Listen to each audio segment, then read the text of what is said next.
All right, folks. Hi there. How's it going? You got a sneak preview of one of the other co-hosts just now, and we'll be back to her in a moment. But before we get to that, I'm your host Ashby, and welcome to another episode of Retro Reload. So, Lizzy, Hi. how you doing? Pretty good. We Pretty missed you. good. It's been a while. Welcome back.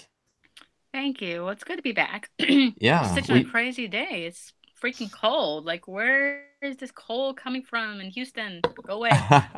If it makes you feel any better, it's been doing nothing but rain all week in California. So there's a lot of people here going, "Where is the sun?" And I'm like, "You have no idea. I'm from Central New York. You have no idea."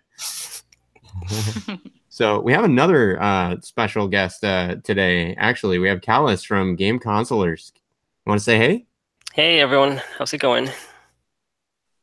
So tell us a bit about yourself, like where folks can find you on the social media. Yeah, well, recently I just started a YouTube called Game Consolers. You can just search for that. It's Game Consoles with an R at the end, basically, Consolers.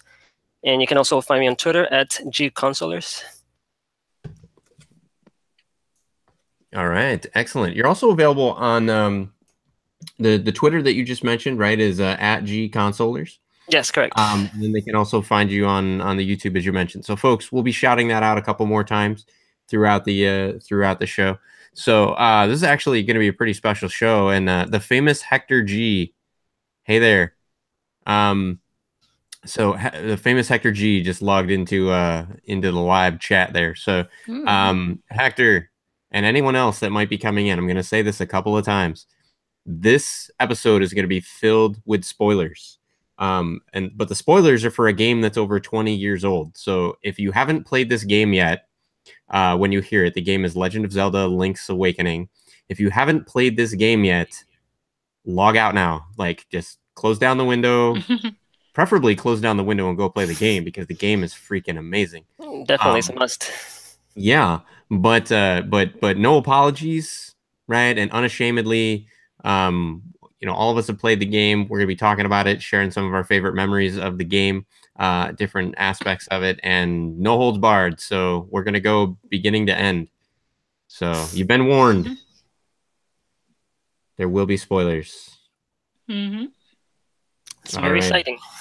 Yes, yes. So, I'll let you go first, Callus. How did you how when did Link's Awakening start with you? Like when did you first like learn and hear about the game? It's funny because I actually don't have any memory at all of actually obtaining the game.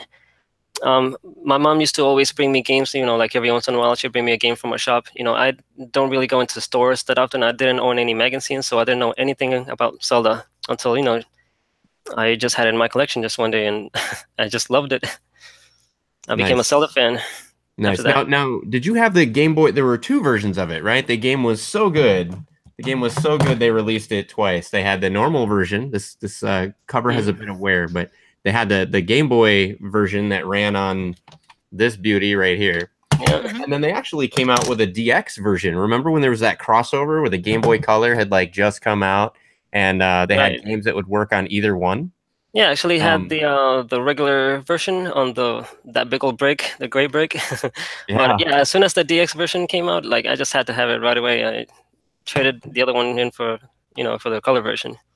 awesome, awesome. So you got that first one, and how far were you in the game before you traded it in, or did you trade it in before you even started? Oh, I've finished it several times by that point. Like Ah, okay, I okay, Hmm. actually don't know how I managed to do it when I was so young, but I did beat it. nice. Now, it was definitely a challenge for me too. I remember getting stuck. I think around Dungeon 6. I got stuck with one of the side quests to how you could actually get into there, and it took me a while to figure it out. I don't remember if I eventually read it in a Nintendo Power or if I just had an epiphany, but I remember being stuck about halfway through the game for quite a while. Interesting to note, both the original Game Boy version and the DX version, the color version. This one actually includes an extra dungeon. Right. You can get a camera. The game is in full color. So there's a couple of nifty extras that kind of actually add to the gameplay. I think there's an extra side quest that deals with the camera. Hmm. Um, Right. and But there's actually a reason to own both, and we'll get to That's that right. in a moment. There's a glitch in this one that's not in this one that allows you to do some really interesting game breaking. But I'm not gonna steal Callus's thunder on that one. But Lizzy, I was kind of surprised to learn that you've also played this game. Yeah, but it's been a while because when you mentioned the dungeons, Yeah, like I remember I would just like explore because that's kind of why I like Sonic so much because you could just just explore. You didn't have to go straight through this. But yeah. when you mentioned the dungeons, I was like, I remember getting stuck in one of those dungeons, and I'm like, did I fall in a hole or something, or was it a glitch? Because I remember I got stuck somewhere, and I couldn't figure out like going in a circle, and Yeah. then I stopped playing the game for a while, and I kind of like went way back to Sonic. So it's been a while. Yeah, but now this is kind of a major revelation though that like I mean so you had a Game Boy then as a kid. I had one that someone let me borrow, Uh-huh. cause like where I lived was in the suburbs, so that kind of stuff was rare to find, and if you found it, good for you. But Yeah. it's a pain in the butt when you try to go to the mall and try to find one, and you're competing with rich little kids, mommies and daddies who are buying all three of them or all of Yeah. them for their kids. And so I used to like borrow my friends, or a friend would come over sometimes and hang out with me and let me play it, but I never got to play long enough to actually enjoy it. And because you're just borrowing Yeah. it and you're hanging out with someone, so that was the only downside of playing Mario or Link games or Pikachu or any of those kind of games, was because I was always limited with the Game Boy.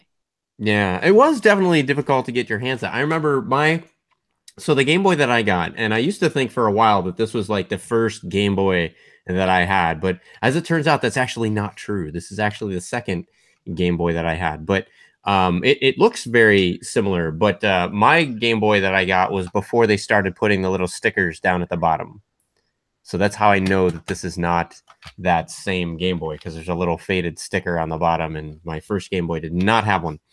But yeah, I ended up these were expensive too when these came out. Like these were like Hmm. I want to say $100 or more when they came out. Well, doesn't sound so expensive compared to when the 3DS came out for 250.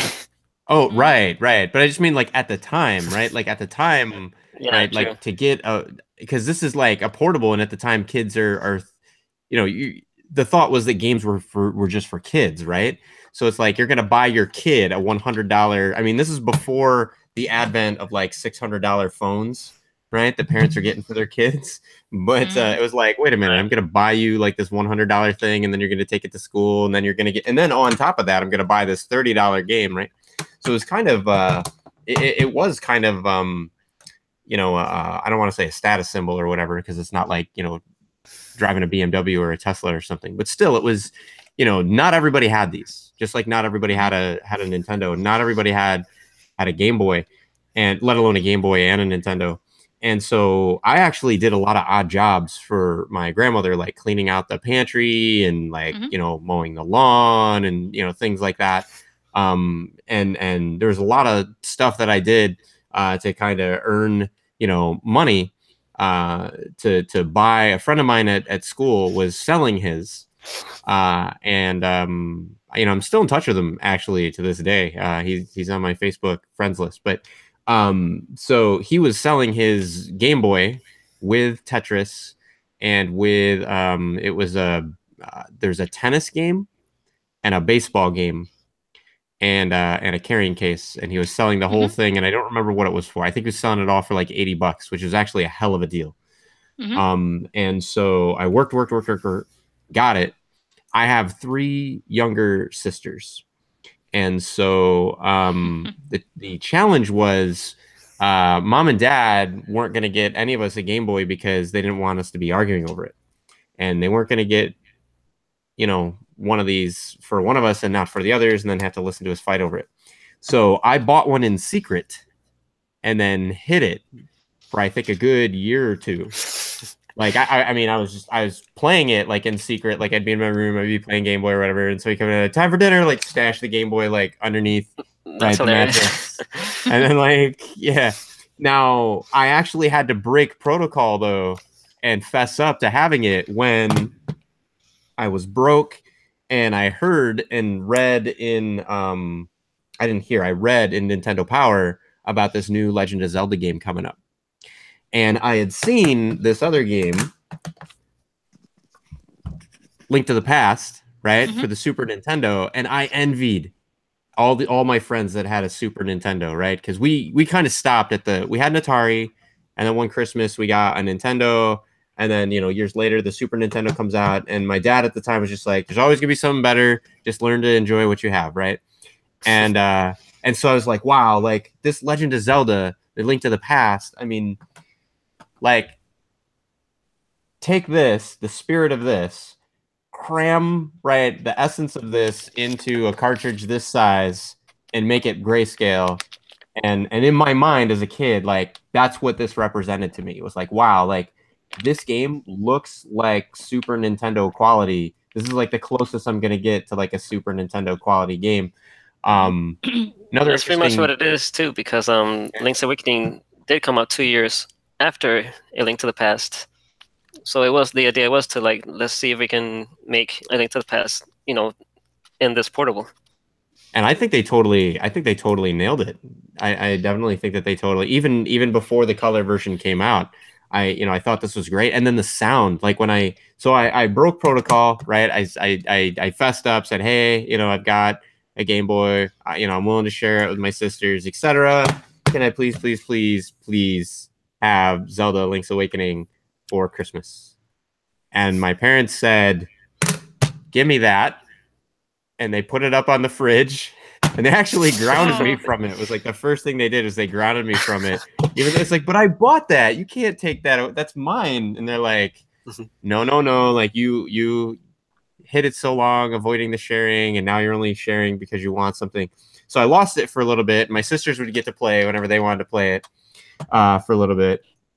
And I didn't end up getting Zelda A Link to the Past from my parents for Christmas. But my cousin totally hooked me up, and she got me this game. So I got her, because we always had this whole, like, we kind of did, the family was so big that part of my family, we'd always do like a white elephant. So you didn't have to get like every cousin and sibling and everything a gift, but like you'd pick ahead of time which cousin or sibling or whoever you were going to get the gift for, and then you'd get somebody else and all that other stuff.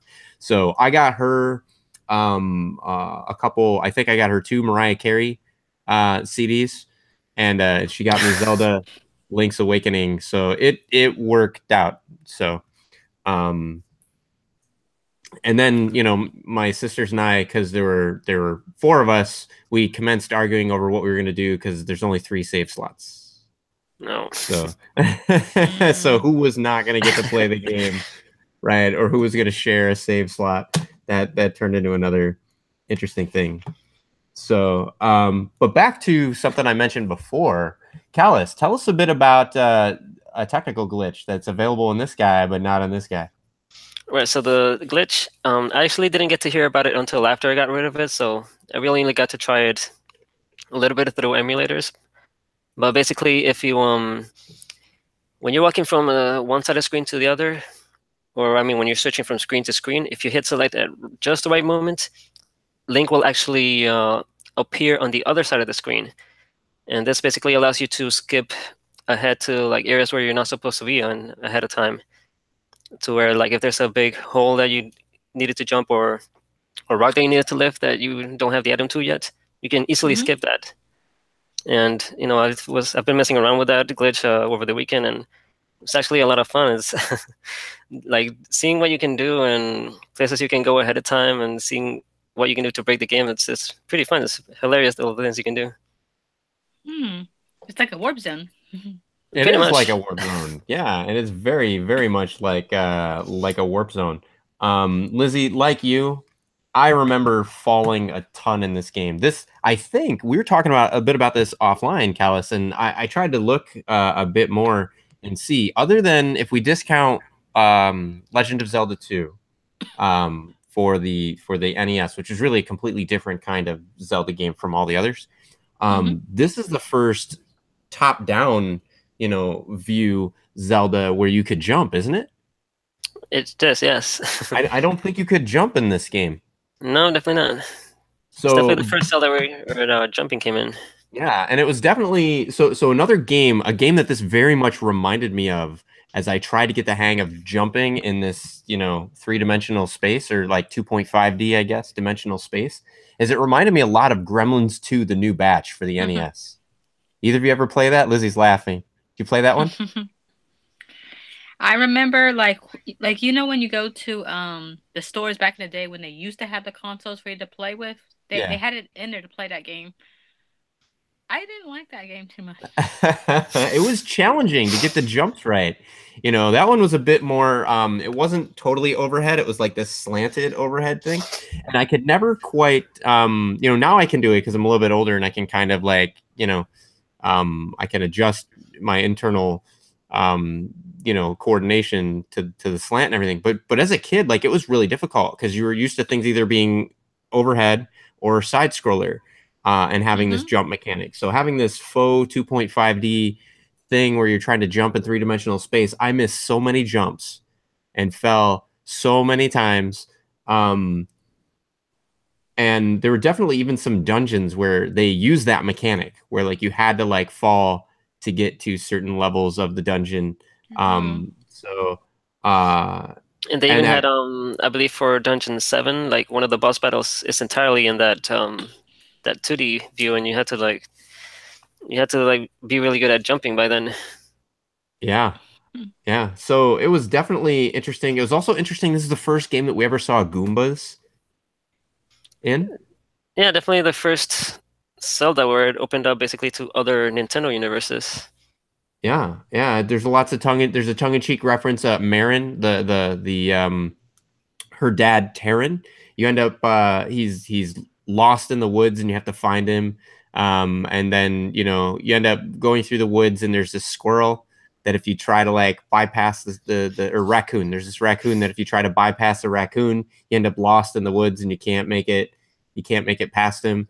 Later on, you'll find a mushroom and you give the raccoon the mushroom, and then it turns out, hey, the raccoon was Taryn, and he says, I bit into this delicious mushroom, and then I had this crazy dream I was a raccoon, like a clear tongue-in-cheek reference to Super Mario 3, right? And the Tanuki suit and the raccoon tail. So you're familiar with Super Mario 3, I'm sure, Lizzie. Oh, of course. So Who doesn't? did you encounter Taryn in the game or no? No, not yet. That's why I'm kind of like laughing at the idea of, oh man, it's like the things didn't get away with those games because it's almost like a drug reference, but back then we didn't care. We were just having fun with the game.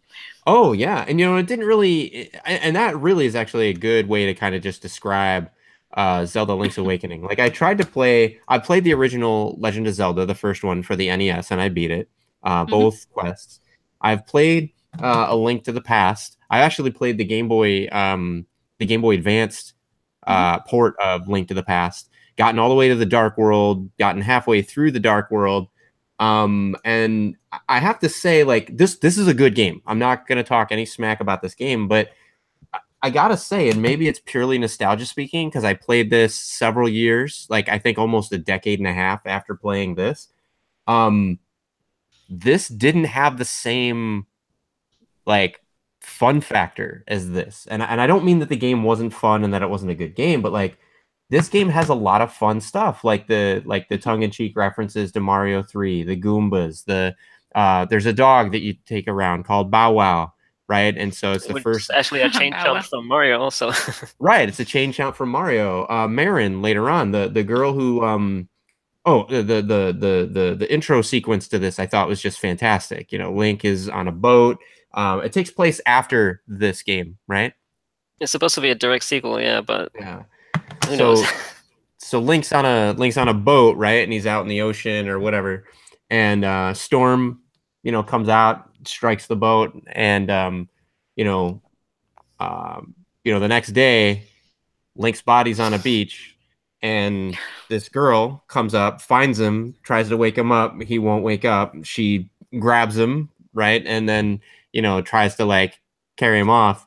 And then it scrolls up and you see this mountain, and on the mountain is this giant egg.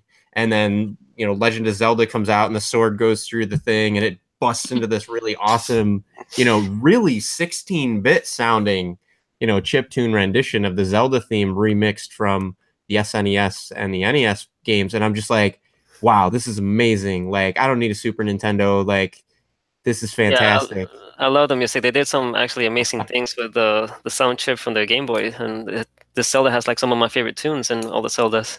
Yeah. Yeah, I thought the music was really great. I thought the intro scene really, really hooked. It really hooked you. And then from that point forward, like, I mean, other things like, how there's a, Callus, you probably remember that there's the shopkeeper, right, in the Right, village. yeah. And what I read later in the Nintendo Power, and I went back and did it, folks, if you're going to do this, save ahead of time. And friendly reminder, we're spoiling the hell out of this game. So Yeah. if you have not beaten the game yet, consider the game ruined for you by the time we're done with the show. But if you go to the shopkeeper in the town that Marin and Taryn live in, and you grab an item and you run circles around the shopkeeper, and if you're really, really quick and you do the circles the right way, if you do, I think the best way to do it is to do counterclockwise circles around the shopkeeper while you're holding an item and then run out the door. Actually, all you have to do is just walk behind them, and that's it. Yeah, I had to be quick. I don't know if they changed the Right. timing in some of the games, but there were times I couldn't pull it off. I'll say, "Hey, wait, come back. You have to pay for that." But basically, if he's still looking at the wall or looking up at the items when you go out the door, you'll get outside and be like, "Well, you got it for free. Are you proud of yourself?" And then from that point forward, right, everyone in the entire game, your name is instantly changed to Thief. And everyone calls you Thief the whole rest of the game. And this is the one thing I won't spoil. You'll get an extra special surprise if you go back into the shopkeeper's shop. Right, a very special surprise. Yeah, we'll let you figure that one out for yourself. So, I think this was the first game too where you could actually have, in addition to Bow Wow, Marin actually ends up becoming a companion for a while. Follows you around for a Yeah, bit. it's funny because like when you talk to her and she decides to join you, she asks you to take her to Animal Village, I believe. It's funny because when she decides to join you, Link holds her over his head, like as if she was an item. And I it thought that was says something like, maybe this is your big chance, right? Right. With like a question mark. So, Lizzy, I gotta ask you, like from a female perspective, Sonic and Tails, they're kind of like, they're animals and they're cuddly and they're kind of androgynous. So I mean, Sonic is like a guy and he definitely had like a guy character, but like he's like an animal, right? Like so, and he's kind of got this like cutesy. There's nothing about him really, like if you were to look at him or when playing the game, that was like overtly male. But for a game like Legend of Zelda or Mario or something like that, where the main character is like clearly male, like how, like as a female, how does it impede your ability to kind of suspend disbelief or to enjoy the game sometimes when the main character is male or when the story is like kind of male centric driven? Well, I guess for me, because like when I was a little girl, I was more like a tomboy. I welcomed it. I was always happy when I played Mario. I didn't think anything twice of it. When I played any of the Legend of Zelda games or Mega Man, 'cause, I mean they were all male. I mean it never Yeah. bothered me. I actually would pretend to be that character and enjoy the game more. So Gotcha. it never bothered me. But when you were a tomboy, you're kind of like, yay! I kind of enjoyed this. Except Okay. now Link is so pretty. I'm like, well, shoot, man.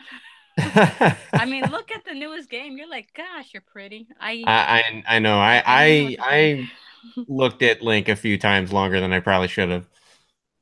But in the new Breath of the Wild there. Callus is like, I don't know what I just walked into. He's so pretty. I'm looking. No, there's nobody in the chat, so everybody's gonna catch this in the post show. So we'll see what kind of comments I get down in the doodly doo. Today's a slow chat day.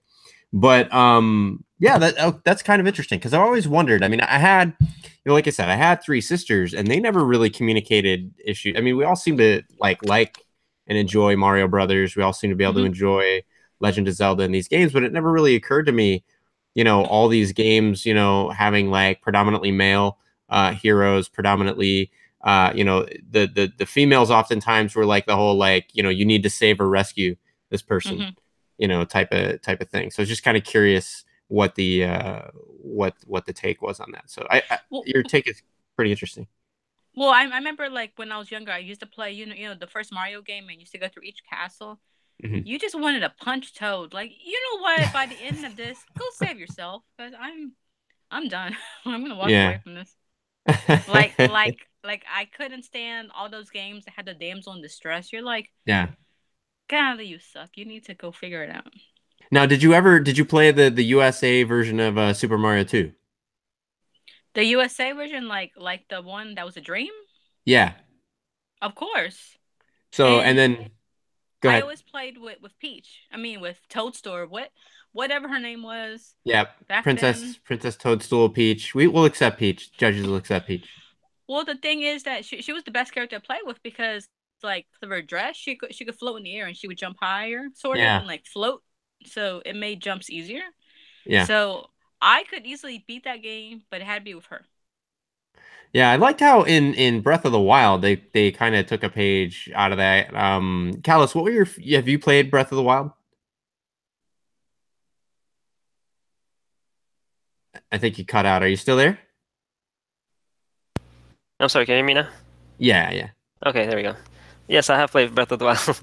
So what I actually I found it really interesting just how much more we saw of Princess Zelda in Breath of the Wild compared to previous Zelda games and how much more depth her character had.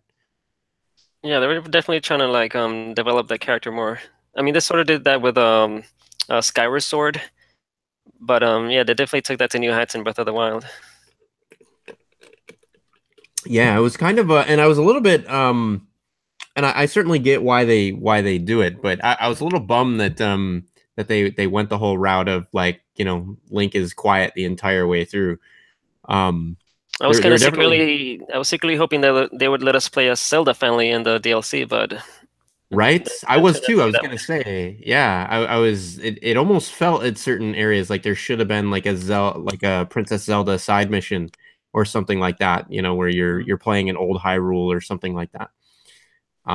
Because I think that's really been. I don't think that there's been anything in Zelda, Legend of Zelda canon where you've actually been able to, you know, use Princess Zelda herself to kind of execute a story.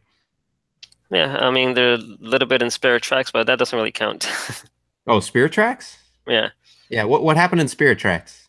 Well, she was like a ghost for the story exactly, but she could basically possess these armored things, and you get to control the armored thing itself as Zelda inside of that thing. Yeah. But I yeah, mean, it's not really playing as Zelda.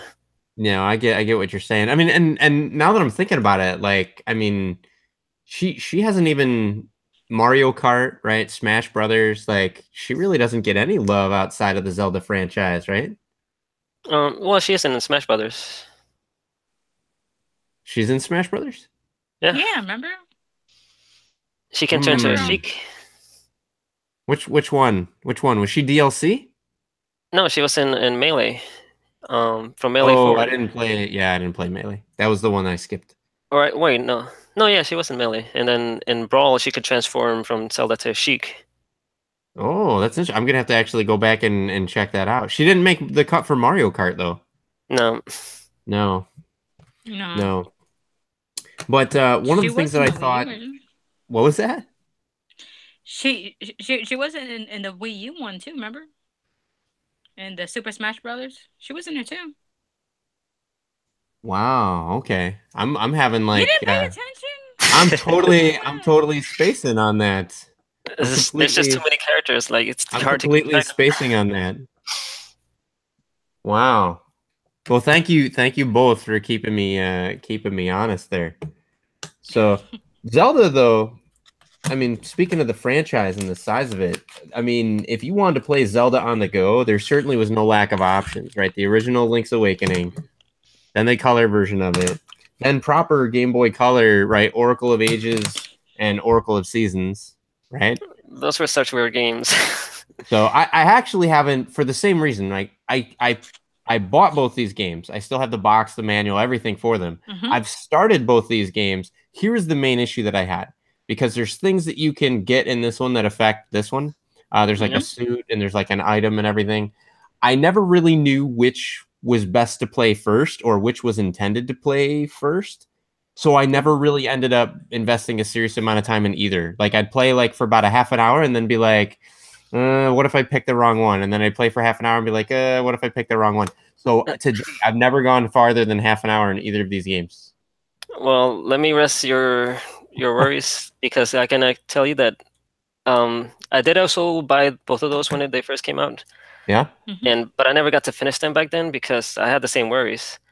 But then on the 3DS when it came out on the Virtual Console, I decided to re-download it and give it another go, and I played through both of them. And the way it works is it doesn't really matter which one you play first. Like certain things carry on to the second game. So like let's say someone has a like one of the characters has a baby in one of the games. When Hmm. you play the second game, that baby's gonna be all grown up. It's gonna be a kid now. So it'll work either way. So like if you go with Oracle Seasons, there'll be a baby, and when you go to Ages, it'll be an adult, or vice versa. Really Oh, depending on that's which one you play interesting. first. Hmm. That's And of very, very course, interesting. when you beat one of them, there's a lot of cool stuff that transfer over. So it's actually a really cool, playing, putting the password on the second game and then experiencing all the references to the previous game that they threw in on the second one. That is really cool. That's really cool. There was a Game Boy Advance version of Zelda, the Minish Cap. Mm-hmm. So, none of these really, I mean, all of these were good games, right? Link to the Past for SNES, Oracle of Ages, Oracle of Seasons, the Minish Cap. Each one of these, when I played them, they were clearly Zelda games. They were well done, good graphics, etc. But none of them really just kind of pulled me in and kept my attention like Link's Awakening. I don't know I don't know what it is. I still, I can make the journey from like waking up, in Taryn's house to Mm-hmm. making the journey down to the beach, right where they found you, where the game's opening sequence went, and finding the sword, and then Mhm. the epic, theme music coming in full power as he I grabs love the that sword moment. and yeah, and he like does the swing, and then like there's a glint on the sword. It's really, really awesome. And if you position it just right, you can do it so that when he gets the sword and he swings it, he wipes out all those little like sea urchin things Yeah. as Mm-hmm. part of the animation. So and then that owl. Remember the owl? Oh yeah, and I love the tune that it plays every time the owl comes in. Yep, he comes out and he'd always come out and he'd perch on the tree and then he'd do the hoo hoo, be like, "Hello, traveler," right? And then that was always kind of neat. I That's always would try to funny. see if I could beat the owl. Like if I could just like, can I not trigger the owl? Is there a way for me to skip the owl? Right. I just want to see like what happens if I get there before the owl, right, like catches me. Right, But it's funny too because the owl then transferred into Ocarina of Time, and a lot of things actually from this game they just had to carry on to other Zeldas. It's definitely the weirdest Zelda, but also like the one that had the most original ideas Mm-hmm. that later got implemented in other games. I oh think that's yeah. why it stands out in our minds. Yeah, and it had stuff, even there's things in this game that didn't even make it into Breath of the Wild. I was reading something recently about how I guess there is an implementation at Nintendo headquarters. There's an implementation of Breath of the Wild that has the hook shot. And there's this ongoing debate internally as to whether or not the hook shot should be in the game. And Lizzie, have you played Breath of the Wild or no? I've done it, playing it for a little bit, but because of my work schedule, haven't had a chance to continue playing. Gotcha, gotcha. So the challenge is, so have you done enough to try to climb a mountain or something, even like a small mountain? You mean like when it starts raining, you fall and you're like, Yeah, yeah, yeah. Hey, you've done it.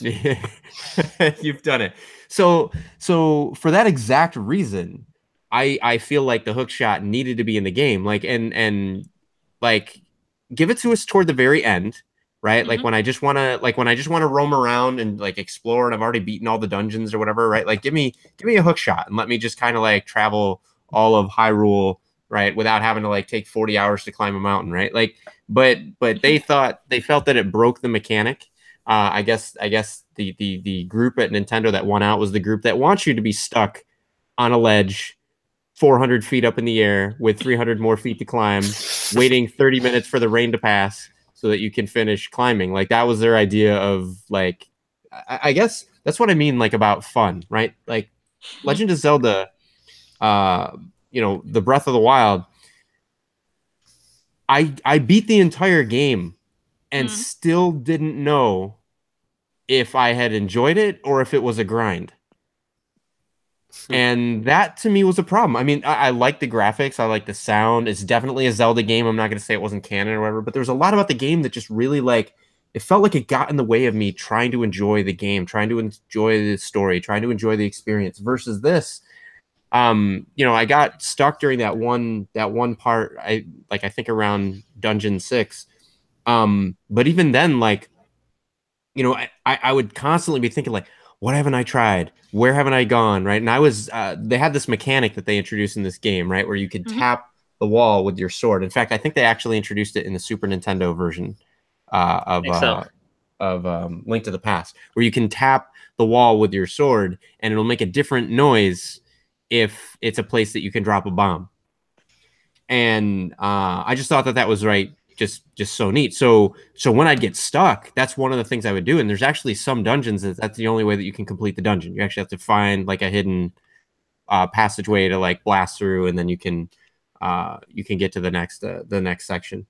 I kept waiting. I don't have that game here, Breath of the Wild, but the entire Breath of the Wild game, as soon as I got the bomb part of it, I was waiting for the shrine that you go in where you have to bomb a wall to get to the next part of the shrine, and it never came. It never happened. I felt like so let down because like it's been like a staple of Zelda is like these secret passageways and tunnels and interconnectedness within the dungeons, and for that to just be like not like that was one of the most fun things about the bombs in my opinion, was like the ability to kind of blast paths that weren't.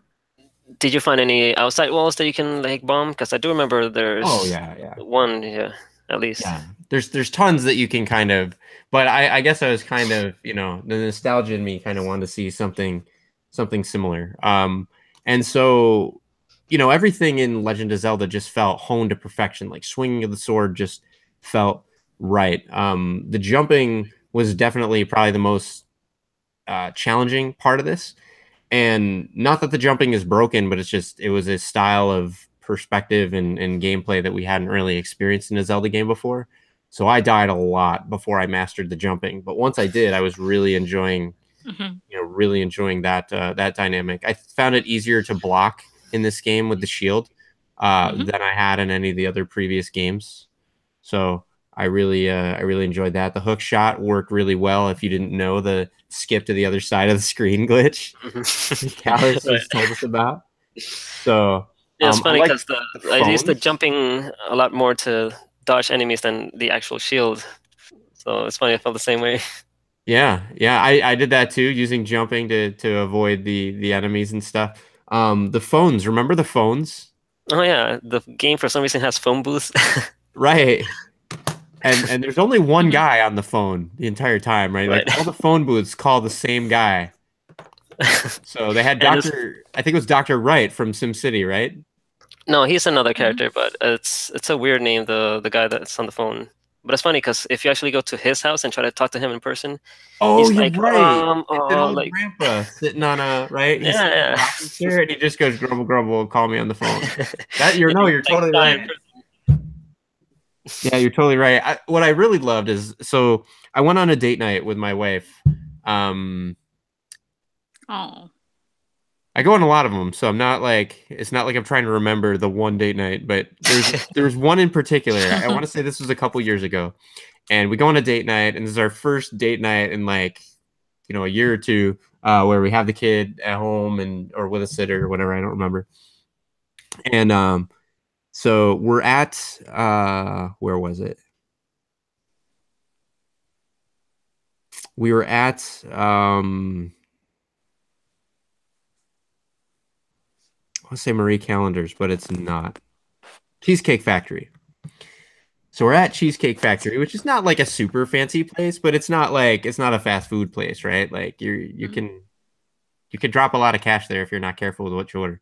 So we're at Cheesecake Factory, and my wife's also a gamer, and somehow, some way, we get on the subject of Zelda Link's Awakening, and I talked the entire date about it. Like the entire date, and I didn't give all the spoilers or whatever, but I just talked about like what a great game it was and how powerful, right? Like the story had been for me. I told you, I'm going to say it again, spoiler alert, we're going to wreck everything in this game. But the story ends up being surprisingly powerful at the end, especially for a Zelda game. Like this had a much heavier ending than anything you're probably used to in a Zelda game, I think, even still to date. I think Probably, I think so. Yeah. I think this is probably the deepest, heaviest ending to a Zelda game to date. The only one I think that comes close is maybe Majora's Mask. Oh, you're right. You're right. But yeah, we'll definitely put still Link's Awakening above that. Yeah, we won't spoil Majora's Mask's ending though. We only spoil one game per episode. So, but yeah, so I'm talking to her about it and how awesome it is, how great it is, right? I come home from work a couple days later and I see her playing Legend of Zelda Link's Awakening. And, she starts going, you're right, like that owl that's kind of in the graphics are so adorable. And then she goes, and what's with those little kids playing catch in the village? Right? Yeah. Like, press the A button to jump. What's that mean? I don't know. I'm just a kid. Right? I mean, there's a lot of self-referential humor in the game. There absolutely was. Like the game, and that's what I meant, I guess, about the game being fun. Like the game, I mean, the controls are serious. It's very, very tight. This game, this is back when like they made it right the first time. But then again, it doesn't take itself too seriously, which was really kind of amazing. I think this was as a direct sequel to this, I think this was the first time we really got like a lot into the character of like who these Link people could be, and what their purpose was and everything. This was really, I feel like, the first time that you had a whole community of characters fleshed out to in some cases a larger degree than the main hero. Mm-hmm. So, which I thought was kind of interesting. The weapon and item selection in this is great. There's a way to do bomb arrows in this. I think I'd have to go back and play Link to the Past to make sure I'm not misstating this. But if this isn't the if this isn't the first time, it's close to the first time you could actually do bomb arrows. I think it is the first time, yeah. So if you equip the bow and arrow and you equip the bombs and you hit them at the same time, you can launch a bomb with an arrow across the screen and blow stuff up. I thought that was one of the first. Yeah, it's pretty cool. And one of the first Zeldas where they let you actually unequip the sword and equip a different item instead. That was definitely different. I didn't know that was the first one that you could equip, but now that you mention it, I think you're right. You couldn't do that in the NES version, could you? Yeah, on the NES, and then in A Link to the Past, like the sword is always set to a certain button, and you can't change that. Now, I think that the reason that they did that, what do you think about this? Is we got used to, right? Attack is B and jump is A. Yep. So I think maybe they were worried because in the original Zelda, right? I think A was the attack, right? I don't remember. So I never played it on the original NES. I think it was. I want to say that it was. And so, and certainly when you start the Game Boy version of it, it equips it to that one. So one of the first things I would do is re-equip it to B.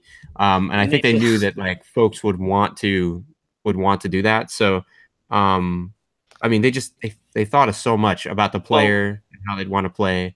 My theory, though, is like the reason why that is because there's certain points where you need to equip two different items, like certain spots where you need to jump 3 holes at the same time. You need to equip the Pegasus boots and jump. So I guess it's because of the limitations of the Game Boy only having 2 buttons that they did it that way.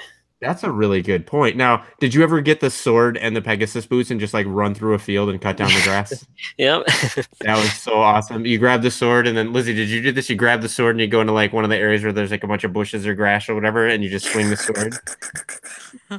I was so like, I wasted so much time in the Breath of the Wild cutting down grass and bushes and all this other stuff, hoping for like some rupees to pop up, and nothing came up. And then finally, like I actually read online, and it's like, if you're cutting the grass for rupees, that's not how it works in this game. I'm like, really? Seriously? I just spent like 45 minutes going, where the hell are all the rupees?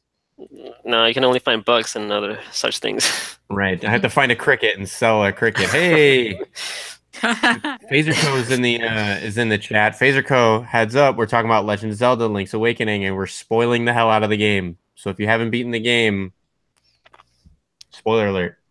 So, but yeah, like Link's Awakening, you could totally like, and I know that Link's Awakening didn't establish this. I think it was Link to the Past that actually established this. But like after those two games, I think that Link established a reputation for himself to where I don't know why anybody in any follow-on Zelda game lets him anywhere near their pottery in their house.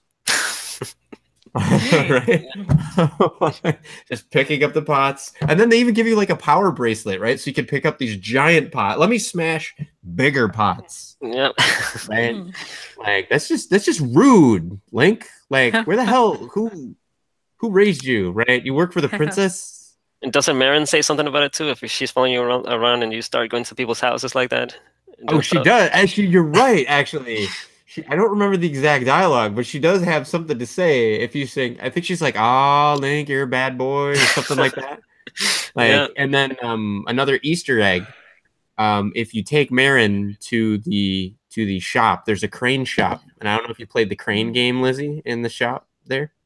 No, there's the little mini. There's a shop that you can go into where there's a crane game, and it's just like the actual like crane game. Like there's different items and everything. There's like a Yoshi doll and all this other stuff, and you use the A and B buttons to control the crane and drop it at the right moment and try to get. And you're not skilled enough to get it. The game rigs it so that you're not skilled enough to get this. But Marin is. Marin's like like she goes in and she's like, oh, I love this game. Can I please play? Can I please play? And you get to say like yes or no, right? And then she'll say please, please, please. You get to say yes or no. And then finally she's like, oh, come on, please, like blah blah blah. I love this game. And so finally, like the last choice it gives you is okay or yeah. So if you've gone into the shop, there's a certain point at which like if you go into the shop with her, you end up you have to let her play. Just like in real life, you can't say no to a girl. I know, right? And so she actually ends up I think she's the one that catches the Yoshi doll, or maybe you can catch it. I might be misremembering that. But when she plays, at least one of the times, she uses the crane and she actually picks up the crane game manager, like and picks him up and like carries him away into like the item collection bin. And it's like, get the heck out of here, right? Like and so she gets you kicked out of the crane game. I thought that was so amazing. Games Speaking just pack with great moments like that. Yeah, Phaserco says it's not his game, so fair enough. That's okay. We'll have to agree to disagree on that one. This one really was my game. I mean, I've been gushing about it practically the whole show. When I got to the end, this was, I think, the first video game that ever actually made me cry. It's definitely the case with me. Oh, okay, good. I'm like, I hope I'm not the only one. You're not the only one. I mean, I like to think tough guy, right? Like, look, here's the goatee. This is I'm evil, right? Like, but no, like I bawled like a baby at the ending. That was how kind of sad the ending was. And what's interesting was, and it didn't really register with me until later. This is a game, again, spoilers, I warned you. The title of the game tells you what's going to happen. Right? That's what spoils the ending. So, I mean, there's no... Nintendo didn't hide it, right? Like, they told you what was going to happen. I think what made it so powerful, right? And you know, the game doesn't pull any punches, right? The game tells you like this is what's going to happen, this is what's going to happen. But I think what makes it kind of one of the darker games, not necessarily like dark, I guess, is probably one of the I don't know, Callus, what would you say? I wouldn't say dark, but heavy. Um, Heavy? just I guess, yeah, I guess heavy. Yeah, I think what makes it so heavy is that it's not until you get to, ironically, the place that I got stuck. It's not till you get to around dungeon 5 or 6 Mm-hmm. that it really becomes clear. It starts to become increasingly clear from then until the end of the game that it's not quite as simple as just wake up. Like there's going to be long-term irreversible consequences potentially to your awakening. And you know, it's certainly the highest stakes that I've seen in any Zelda game. And that's I mean, yes, Ganon taking over the countryside and da da da. Um Well, I would say that has like out of all the Zelda stories, it has the lowest stakes, like in regards to saving the world, stuff like that. But yeah, it has the highest stakes because you grow so attached to every one of the characters on the island. no, you're right. It is kind of a dichotomy in that sense, right? Like in the grand global scheme of things, in a certain sense, the stakes are actually zero. Right. But as far as within proximity to you and things like that, the stakes are almost 100%. So and you know it's I mean most Zelda games kind of end with like a ray of hope or redemption or something like this. This this is the story of right how Link woke up and what the consequences were of that. So and I keep debating on just how much do I spoil, even though I said spoiler alert, spoiler alert. I think for some people, if you've gotten about halfway through the game, that would be enough to spoil it. Like there's things that the game kind of alludes to. Hey, is this happening? Is that happening? Hey, will this? What's going to happen? Well, what's funny is that Once those kick in, you're pretty much going to know now based on our comments what's actually going to happen. So Yep. yeah, actually the Japanese subtitle I think is Zelda Dreaming Island or something like that. So it just flat wow, out tells you. wow, yeah, that definitely would have. I gotta say, I hadn't heard of that before. Actually, I didn't know about that literal of the translation. I am glad actually that they tried to name it more, more ambiguously. Um, because I don't think the game would have been quite as powerful. Um, so, and the other thing too that was really interesting is the way that they spin the other characters in the game. Like in previous Zelda games, maybe you find a shopkeeper or you find some weird old man that says, "Lizzy, you remember this? You played the original Zelda, right? Mm-hmm. You remember the very first thing that happens, right? You walk into that cave and the guy's like, "It's dangerous to go alone. Here, take this." Right? It's like, old man, who the hell are you? Right? Like this kid like comes walking into your dungeon and you just hand him a sword and you're like, here you go. Don't poke your eye out. Right? Like Who hands a kid a sword in a cave? I don't know. Did you ever know anybody when you were a kid, Lizzy? Was there anybody in Texas handing kids swords that you're aware of? No, of course not. Guns, but that's Oh, that's something different. I don't know that I could joke about that one. But no, yeah, nobody was handing out swords, to kids here in central New York. I know it wasn't happening in California, right? Like they were probably still deciding on if they should ban butter knives, right? But in California.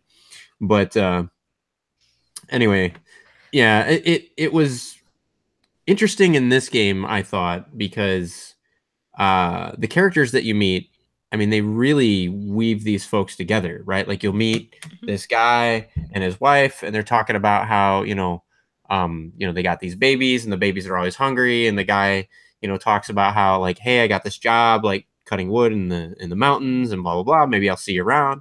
And then later you actually find him in the mountains. He's been working all night. He got lost. He forgot his lunch and he's too tired and famished to actually, he doesn't think he can make it home. And so he needs something to give him like some energy or whatever to make it home.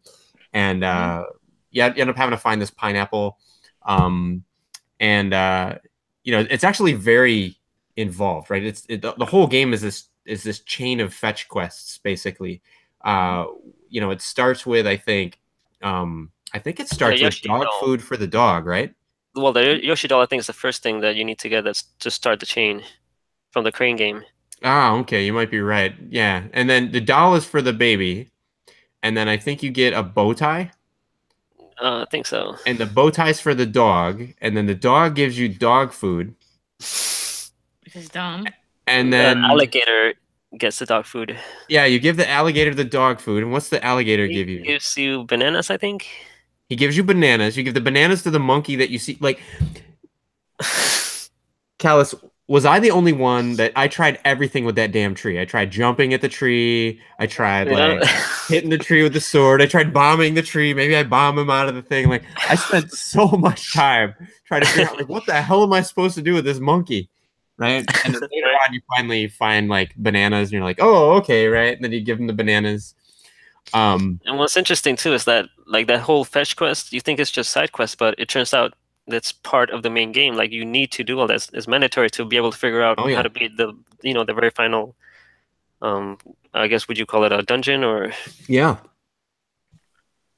Yeah, it's all very, very it's all very, very relevant. I mean, it's kind of like in Sonic, right? They have you can collect the rings and the Chaos Emeralds, right, Lizzy?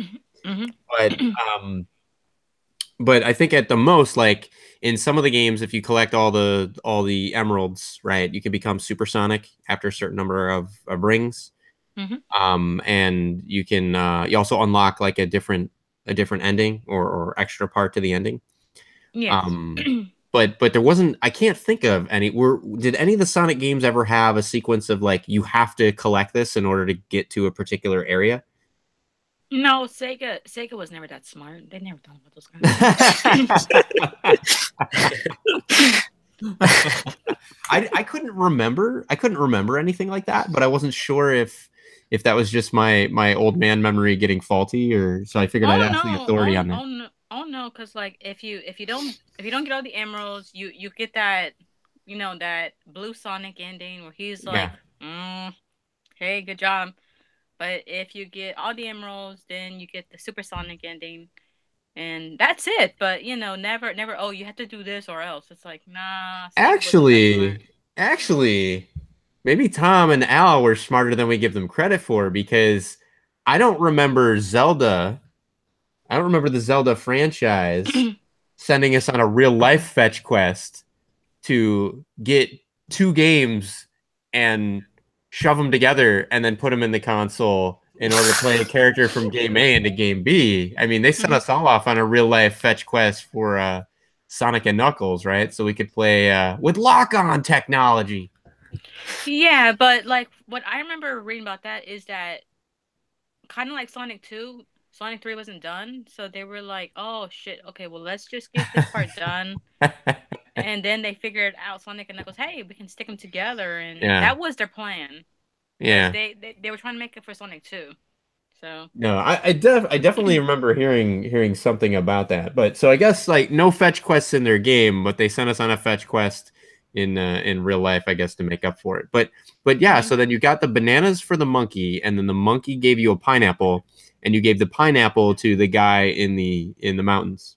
Yeah. And I think there was more after that too, maybe, right? Yeah, I saw quite a few other things.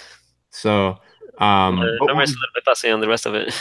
I can't remember either. So which is nice because it'll be like oh hey, it's like I'm playing the game again fresh, Right, right? yeah. I remember what the last item was though. The final What item that you get was the final item? after all that fetch quest and spending hours trying to figure it out. The final thing that you get is a magnifying glass. You Oh, remember that's that? right. And it's so that you can read something Yeah, read one of the the books in the library that has stone the or text too something. small. Oh yes, the book in the library. The book in the library with the two small texts. The very end thing goes back to something in the Yeah. very beginning. So that was just a really great game. And what was really funny was, and I think a couple of games do this. I don't think, but this is the first time I ever saw this in a game. Like they gave you the choice, like so and so says, "Oh man, like I'm famished. I don't think I can make it back to the camp unless I have some food. Hey, is that a pineapple? I love pineapple. Can I have it?" You can answer like yes or no. And you could do that for every one of them. Like the Yeah. dog food, you could answer no, right? Yeah. My two favorite ones are when the monkey sees it like, oh, you have bananas, you give to Kiki, and I'm like, no, and it's like, Kiki the monkey hungry, Kiki the monkey, right? And then like you give him the bananas, like, ooh, Kiki, and he like does this like dance, and then he throws you like the banana. Well, with this gentleman in the mountains, right? He gives you this whole sob story. You've met his wife back at the village. You know that they got twin babies, right? That this guy's trying to take care of. The guy Oh, by the way, on a side note, like if you speak to that guy when he's in his house, he says, "Oh, look for me in the hills later. I'll be lost." yeah, he does. He actually tells you. He advertises that he'll be lost. Right. Then you do find him. He is lost. You've met his wife and kids. You know that he's trying to feed like two babies, and he just said like, "I'm gonna starve to death out here unless you can give me this pineapple." And so you say yes or no. Just for the hell of it, I picked no because you can always go back and say yes later, right? And I was this big stickler for just wanting to experience everything in the game. And so like I'd be like, no, you're one cold hombre. And I just felt so bad. Like, I was just immediately like, here, take the pineapple, please. But he's just like, oh, he doesn't argue or anything. He's just resigned to his fate. It's like, there's a special place in hell for you, right? Like it's kind of, it's not what he said, but it's definitely what you hear. So maybe hilarious if he said that. How could Nintendo get away with that one? If they said that. Oh yeah, they did. Although, if you play the German version of Link's Awakening, there's this little guy that walks around. It's hard to describe like what he is. He's got 2 feet and he's got like he just like sticks up in the air. He kind of looks like a dildo, honestly. And he walks around, and if you attack him, you get electrocuted.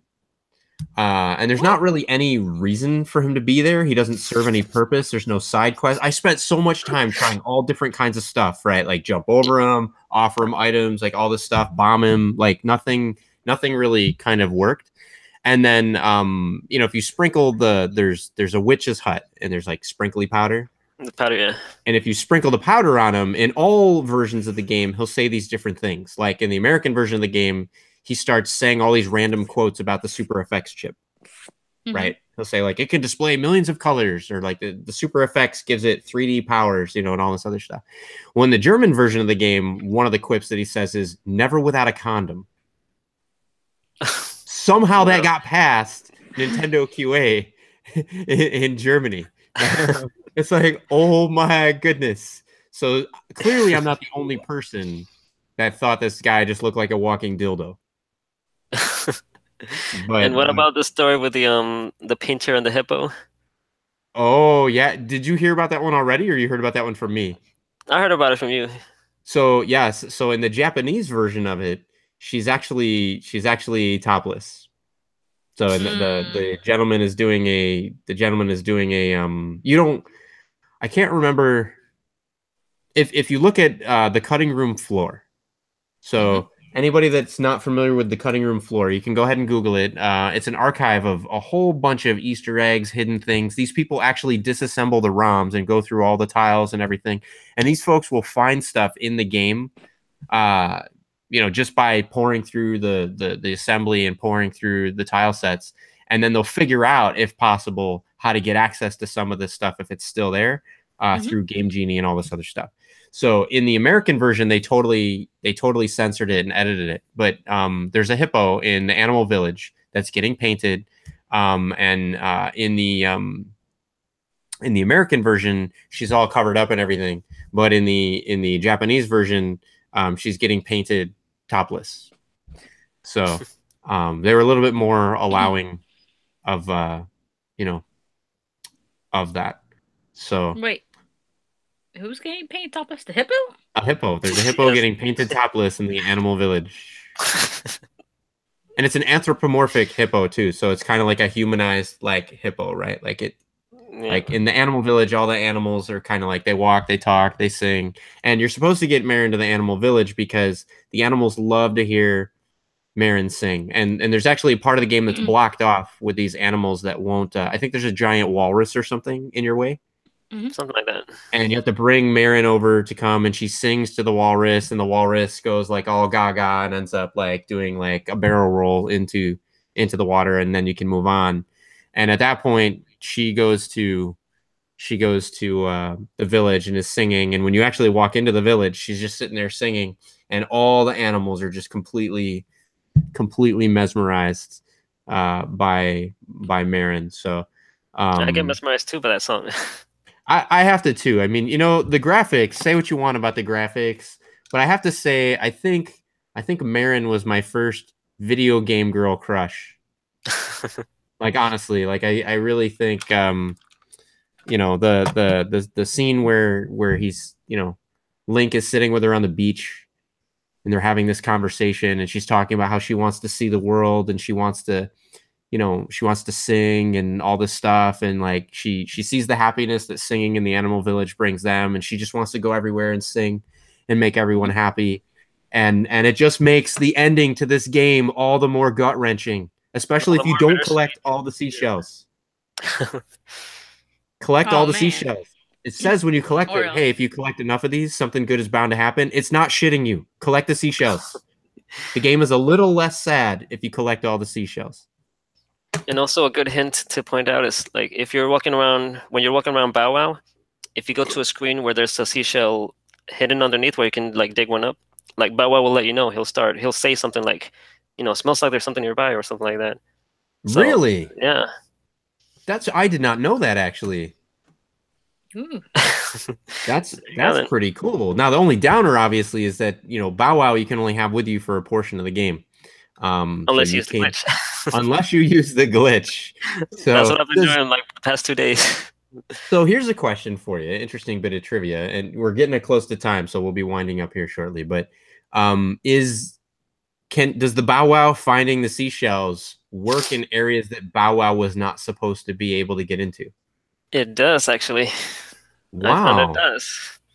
That's pretty cool. So it's not a specific hack that they did for those rooms. There's something about there's something in the game code about that being there. Have you been able to get Bow Wow into the animal village? No, I've actually that's what I've been trying, but there's like a big body of water. I think you had to like swim to get to Animal Village, but yeah, I have been unable to find a spot where you can just like glitch your way past it. Yeah. Now, again, remember, glitch works in this version of the game, doesn't work in this version of the game, or the Virtual Console versions. It doesn't work on those. Yeah. But I mean, there might be a way to get to Animal Village. I haven't gotten that far. Yeah, folks, you got a variety of ways to play it. You can play it on the original. You can play it on the Game Boy Color, or you can play it on the DS. Right? Or you can download it on your 3DS Virtual Console, the DX. You can play it on the Game Boy Advance. You can play it on the DS. This is actually, interestingly enough, this is the Legend of Zelda version. So I'm so jealous. Yeah. Well, don't be too jealous, because this actually isn't an authentic Legend of Zelda edition. Oh, okay. This is actually my son accidentally dropped my Game Boy SP-101. And the entire thing shattered except for the screen. So this is actually a complete rebuild of that in a aftermarket case. It looks amazing on camera. Okay. It's a bit less amazing. The quality is not of the plastic and everything is not up to the same caliber as, say, you know, what the stock plastic was. That said, the stock plastic gets very brittle over the time, so these get very easy to kind of break. So this one is a little bit more durable. I could drop it and it wouldn't break, but at the same time, the plastic's a bit thinner and more flimsy. So things like the lights kind of glow through parts of the case, which they wouldn't do on the real deal. But on camera, it looks amazing. Yeah, it looks nice. So it still has the Nintendo sticker. They went all out with this. It's got the sticker on the back and everything that you could put on there. So before we cut for time, Callus, tell us again where we can find you, my friend. You can find me on Twitter at GConsolers, or if you do a YouTube search for Game Consolers, you can find my videos there. Got some pretty funny stuff on there. Yeah, folks, definitely check him out. If if you had to pick one thing about Link's Awakening as your favorite thing from the game, what's the favorite thing you've taken away from the game? For me, I would probably have to say the music. Like the music has stayed with me for such a long time, from the dungeon specific songs that, add so much to the atmosphere to like the very final Ballad of the Windfish. You play with all 8 instruments you've gotten. Like it's just such an amazing tune. I never tired Yeah. of it. You know what? I would have to agree with that sentiment. I would have to say my favorite thing about it is the music. Everything from the opening music just kind of grabs you. The music during different points in the game, right? It's very like the music is very context specific. The sound is just right on there, and then the Ballad of the Windfish. Yeah, I got to say it's a combination of the context of the story and what's happening, and the attachment that you have to the characters, and it's a combination of the music that really, and they do this really clever effect, integrating the music with the cutscenes with the story and everything. That I think, other than Ninja Gaiden, I should say, other than Ninja Gaiden. So Ninja Gaiden was probably the first game where I really saw animated video game cutscenes being powerful, and kind of genre defining. This was the second game where I really kind of appreciated good cutscenes, and so I blame Ninja Gaiden and I blame Zelda Link's Awakening on my love and desire for games to have good, solid stories with deep characters. Yeah. It's really hard for other games to measure up once you've played Ninja Gaiden and once you've played Link's Awakening. The other games just really have a hard time holding up, in my opinion. So, Lizzy, my friend, hopefully we did not spoil so much that you could definitely get your hands on one of these games. Oh yeah, I mean, I'm not worried about it. Check it out. So, it was also good to see you. So hopefully we'll be seeing you again on the show. So let us know, Lizzy, where can we find you on the social medias? Well, you can find me on Twitter, Lizzy_Silvas, SILVAS. I do have a Facebook too. I believe it's Lizzy Hedgehog, all one word. So just look me up and I'm there. I occasionally post about Sonic. I'm trying to change it more and post more about more video game related stuff. But it's kind of hard because when you work retail and your schedule is always up and down. Yeah. You don't really have much chances. But there's some comics and stuff on your Facebook as well that you share from time to time that people can check out. So you and your adventures with Sonic. Yes. I have a wonderful friend who's been drawing some really awesome artwork of me and Sonic. Like recently, he drew a comic of Mario taking me on a date. Of course, Sonic wasn't too thrilled, and Sonic did everything he could to destroy the date. And at the end, of course, Sonic succeeds with destroying the date by putting lactive in Mario's, drink, and he got to run. So he's got to go fast. Yeah. All right, so folks, you can check both of them out. I highly recommend it. You can also check us out, Retro Reload. You can check us out on the Twitter at retro_podcast. You can also check us out on Facebook, Retro Reload. Go ahead and do a search Facebook for that. You can find us on YouTube, similar fashion, Retro Reload Podcast. You can also find us on Roku. If you go into Roku, you go to your search bar there at the home screen, and you type in Retro Space Reload. You can see our channel. It's free to download, and we give you some of the highlights and everything. A special bonus that'll be coming out later, where I'm going to post produce this and do this. Some of the highlights that we talked about in the game, Callus and I'm actually going to be recording some gameplay footage of those scenes and intercutting that with the discussion that we've had. So look out for that on both YouTube and the Roku. So hope to see you folks again next week. Until then, have fun and try to stay awake.